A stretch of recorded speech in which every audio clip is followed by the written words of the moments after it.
अस्सलाम वालेकुम भाई लोगों, क्या हाल है आपके? खैरियत से हैं? मैं ज़रा इधर बार्सिलोना आया हुआ था एक कॉन्फ्रेंस में MWC की। तो यहाँ पर पूरी दुनिया की टेक्नोलॉजी और टेक्नोलॉजीज जो होते हैं अपनी प्रोडक्ट्स लेके आते हैं और शो करते हैं कि जी हमारे कंट्री के पास हमने ये बनाया है, हमारे पास ये टेक्नोलॉजी है, हमारे पास ये है। तो almost every country, every big brands, every big company जो है ना वो इधर प्रेजेंट करते हैं अपने। लेकिन निहायत ही अफसोस के साथ ये कहना पड़ता है कि वहाँ India, Bangladesh, African countries, Europe और अमेरिका और उन कंट्रीज को तो आप छोड़ दें, ये जो कंट्रीज हैं ये कोई सॉफ्टवेयर डेवलपमेंट की, आर्टिफिशियल इंटेलिजेंस की, AI से रिलेटेड और दुनिया भर की टेक्नोलॉजी और प्रोडक्ट लेके आए हैं। लेकिन दूर दूर तक यहाँ पाकिस्तान का नामो निशान नहीं था, दूर दूर तक नहीं। कि पाकिस्तान के पास बेचने को है क्या? चावल, दाल, चमड़ा तेल, शहद, इसके अलावा ये क्या बेच सकते हैं? यार आप यकीन करें, दुनिया इतने आगे जा चुकी है, इतने आगे जा चुकी है कि आप यकीन करें हम उसके मतलब 100 क्या 200 साल पीछे जा चुके हैं और हम मुसलसल अब पीछे ही जा रहे हैं। मतलब दुनिया का डायरेक्शन आगे की तरफ है, हमारा डायरेक्शन पीछे की तरफ है। तो ये जो हमारी एक बहुत बड़ी बदनसीबी कह सकते हैं आप, ये हमारी बदकिस्मती कह सकते हैं, जिसकी वजह से आज हम लोग यहाँ पर खड़े हुए हैं। और जिस तरीके से लोग यहाँ पर अपनी प्रोडक्ट्स को, अपनी टेक्नोलॉजी को, अपनी चीजों को प्रमोट कर रहे हैं, तो इंतहाई दुख के साथ कहना पड़ता है कि जी हम कहाँ हैं, हमारा नामो निशान नहीं है इस दुनिया में। आप ये समझ लें कि वी आर कम्प्लीटली वैनिश।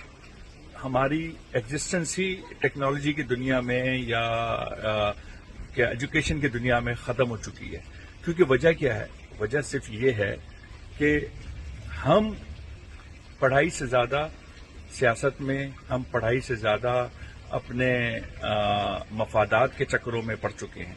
हमें इससे कोई मतलब नहीं है कि कौन कहाँ जा रहा है, हमें इससे मतलब है कि जी हमारी जेब में कितना पैसा भरा जा रहा है। तो जब ये एक सोच आ जाती है लोगों के अंदर ना, तो वो कौम कभी तरक्की नहीं कर सकती।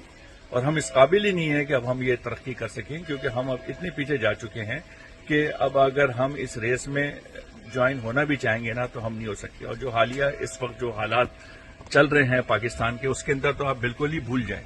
आप यकीन करें, आप इस वक्त सोच लें कि इंडिया इस वक्त इस जगह पर खड़ा हुआ है कि हम मतलब इंडिया समझ लें कि हम अगर इंडिया में गुलाम भी न रखेगा। आपको सही बता रहा हूं मैं, इंडिया का तो आप शुक्र अदा करेंगे जो इंडियंस हम लोगों को थोड़ा बहुत बाहर के मुल्कों में मुंह लगा लेते हैं। लेकिन इस वक्त वो इतने आगे जा चुके हैं कि हमें तो वो अपने जूता भी साफ करने के लिए नहीं रख सकते। आप लोगों को बुरा जरूर लगेगा, लेकिन हकीकत यही है। आपको यकीन नहीं आएगा, आप बाहर निकल के देखें, आपको पता चलेगा कि हकीकत यही है। हर बड़ी कंपनी का CEO इंडियंस, हर बड़ी टेक्नोलॉजी के लीड इंडियंस, हर जगह पर इंडियंस आए हुए हैं। अमेरिकन, यूरोपियंस ये हाथों हाथ ले रहे हैं। इवन आपके मुसलमान मुल्कों के अरब्स, ये भी इंडियंस को हाथों हाथ ले रहे हैं और ये भी इंडियंस के साथ मिलकर जो है ज्वाइंट वेंचर कर रहे हैं, काम कर रहे हैं, क्योंकि उनके पास टैलेंट है, उनके पास एजुकेशन है। आप लोगों के पास क्या है? आप लोगों के पास तो देहात हैं, आप लोगों के पास तो नहरें हैं, आप लोगों के पास तो खेत हैं, आप लोगों के पास तो चावल है, बस दैट्स इट। तो ये तो आप 200 साल 2000 साल पहले भी ये इंसानों के पास मौजूद थी चीजें। यार क्या मतलब रोटी नहीं खाते थे क्या? खेत, नहर, पानी, चावल ये नहीं था? ये सब जगह पर था। लेकिन टेक्नोलॉजी की दुनिया में हम जो है ना वो इन दुनिया के करीब भी नहीं है। हम तो मतलब भीख मांगने वाले की भी लेवल पर नहीं है कि हम जाके किसी से कोई टेक्नोलॉजी की भीख मांगे, क्योंकि हमारा एजुकेशन सिस्टम बर्बाद, कंप्लीटली बर्बाद। हमारे बच्चे कंप्लीटली बर्बाद, उनको कुछ नहीं उनको पता, उनको रास्ता नहीं पता। हम लोगों के पास एक ऑप्शन है, या तो हम वहीं रह के मर जाएं या वहां से निकल लें।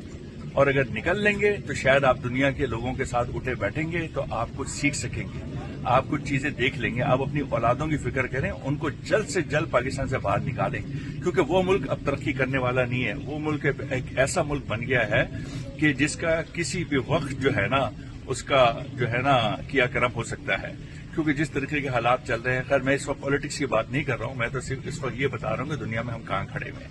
تو اگر آپ یہ سمجھتے ہیں کہ اپنی اولادوں کا فیوچر کو سیکیور کرنا ہے، وہاں رہ کے نہیں ہو سکتا.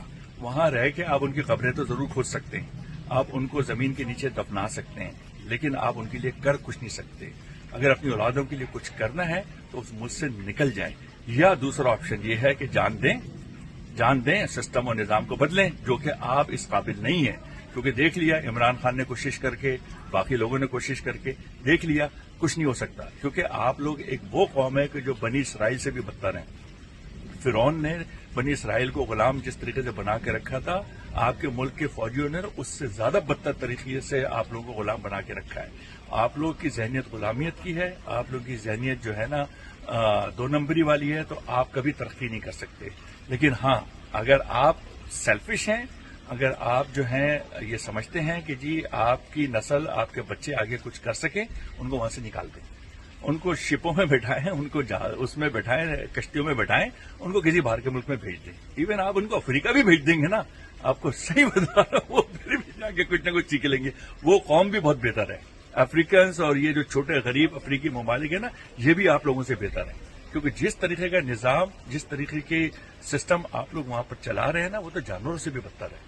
جانور بھی اس کے جو ہے نا، اس سے جو ہے نا شرمائے گا آپ لوگوں کے نظام سے. تو بہتر یہ ہے، اگر آپ لوگ چاہتے ہیں اپنی اولادوں کا مستقبل، آپ لوگ وہاں سے نکل جائیں، نہیں تو آپ تیار رہیے گا وہاں پر قبر کھودنے کے لیے اپنے بچوں کے لیے. Thank you very much.